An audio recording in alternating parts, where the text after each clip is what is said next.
Hello everyone. তো এই ব্লগটা হইলো রবিবার দিনের ব্লগ। ওই দিনকার সংযম আসলো, কারণ সোমবার দিন শিব বাবার মাথার জল ঢাললাম, শ্রাবণ মাসের লাস্ট সোমবার। তো এই দেখো এখানে আমি আলু ভাজি করে লইতেছি, কারণ একবেলা রুটি আর একবেলা ভাত খেতে হয়, তো আমি রুটি টুটিও বেলে লইতেছি। আর এখানে আমি সব কাম করতেছি, আর একজন মহারানী আছে যে শুধু বয়া বয়া খাইব, তাই নিয়ে হয়েছে মহারানীটা। কোনো কাজ করছো সকাল ধরে? ना हम खाता है पीता है घुमाता है, तुम करोगी सब काम। वाह। তো এখানে আমি আলু ভাজা লইতেছি পনির তরকারি লেখা। গলার কানের মধ্যে গলার কানের লাগাইছে কে বানাই দিছে?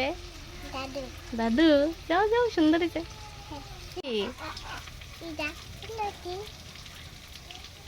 খুব সুন্দর হয়েছে। Welcome, bye bye.